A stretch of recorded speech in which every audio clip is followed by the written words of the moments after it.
Morning, everybody. I'm going to give you another short take today.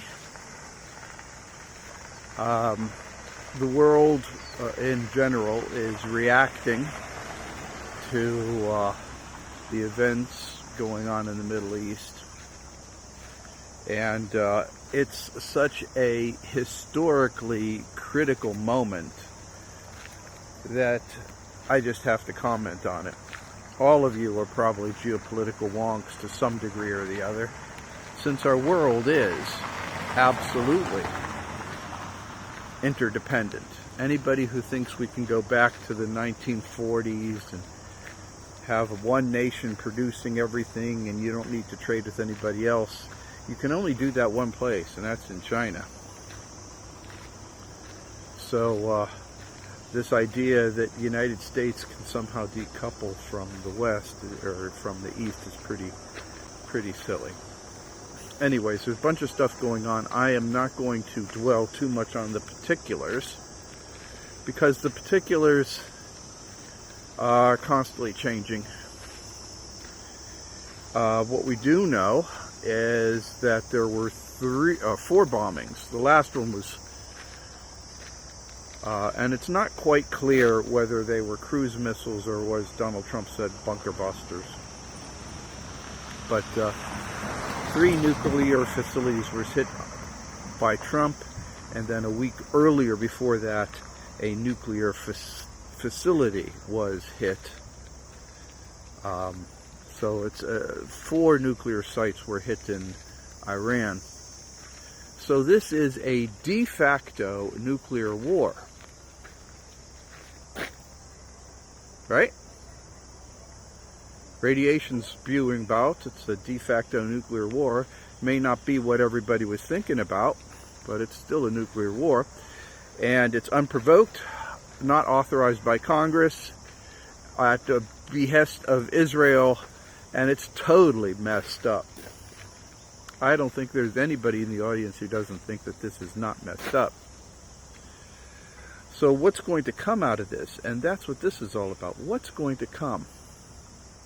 Do you think the American people are going to settle for this new reality where they have zero control over the government? I mean, absolutely, positively, below zero control over the government. This is completely obvious. And the government is thus running amok. At least before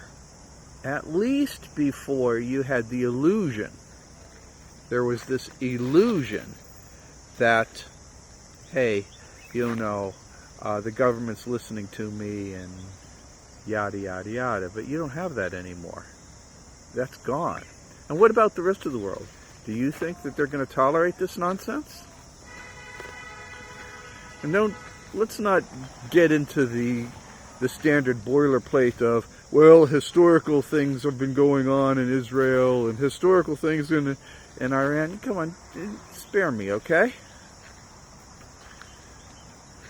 You've got one old man in Israel, one old man in Iran, one old man in the United States, and they're all kind of polluting the world for the rest of us. And it all has to revolve around money and power, which is really at a scale that's incomprehensible to most people. So that's what's going on. And I will tell you, I am still committing. I am getting daily updates from the domain commander, and the main commander is solid. These are just small bads and not as bad as I am being told. So take that as you will. These events are not as bad as we are being told. They are not as bad as they're being made out to be. So the actual events, these nuclear bombings, aren't what they appear to be, are not being reported as what they are. But yet, the reporting is causing a seismic shift in world understanding and our reality. And that's what's going on.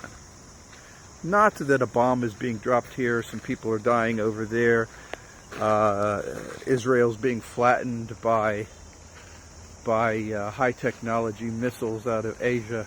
None of that stuff's the details. The real details, guys, the real details is something far more subtle. The media reporting on this is creating a seismic shift in the way the world views the world. Okay, American homogeny is over. Over. The UN, which was on its death legs for decades, is now pretty much kaputski. It's dead.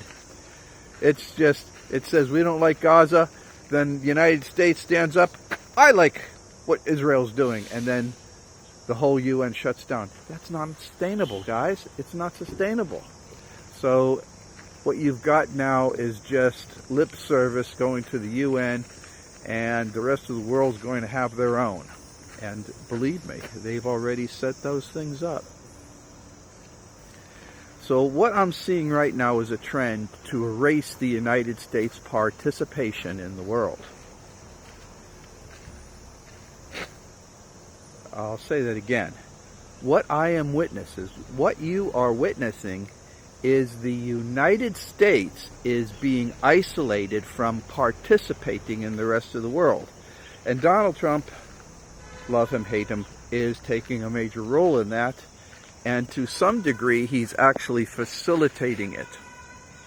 Whether this is conscious, or whether it is manipulative, or whether he's doing it for personal gain, we don't know. But what we do know is it's happening.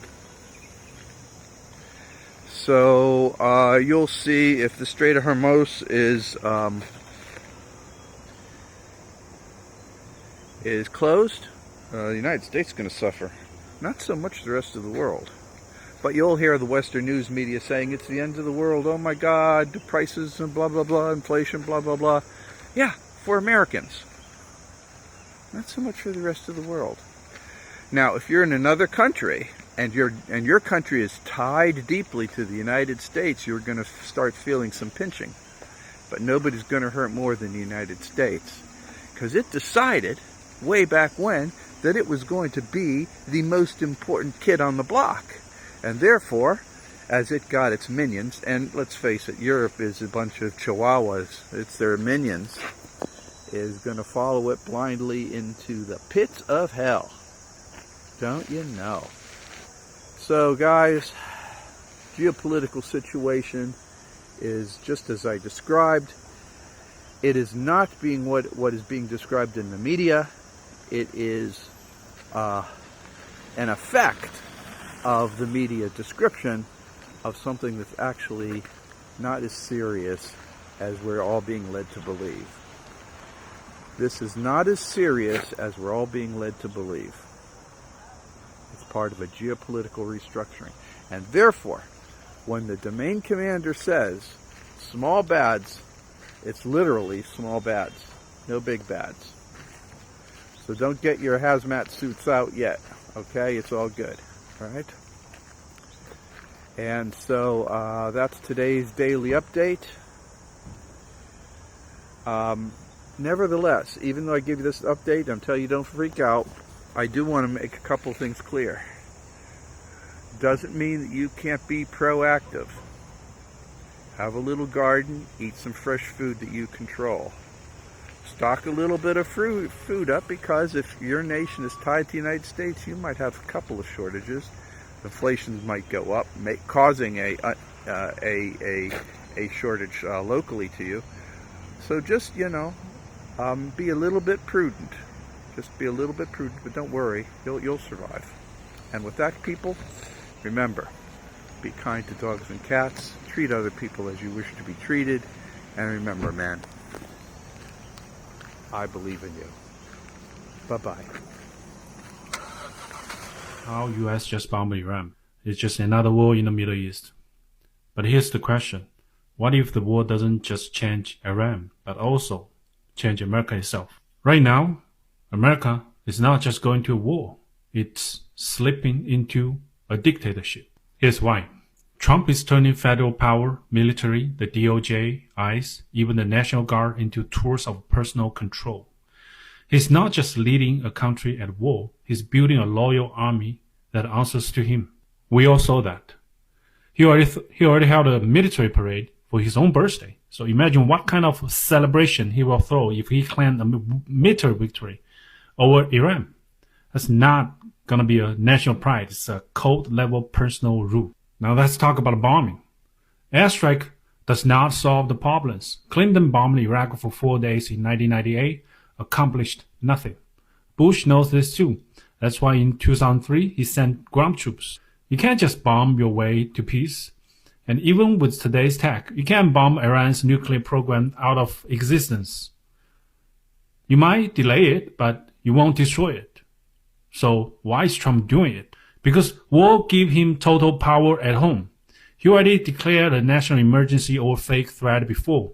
So what happens when there's a real war? No more protest, no more free press. And if Iran, or even someone pretending to be Iran, tries a terror attack on U.S. soil, the court, the government, the public will hand him unlimited power, and anyone who disagrees, labeled a threat, locked up, silenced. This is not just a foreign policy, it's about transforming America. The system is being hijacked by white Christian nationalist movement. Just look at Cancun Cruz. And the U.S. is quietly supporting a similar regime around the world, like the far-right government in Israel. Even if Iran's regime falls, they won't let democracy grow. They'll install a military strongman who obeys West and crush any chance of freedom. So, I don't think this war will bring liberty. It might destroy the last piece of it. The real question is, should U.S. bomb Iran? The question is, how much democracy will survive after all this? Full breakdown with more context of this article, available on my Substack, link in bio.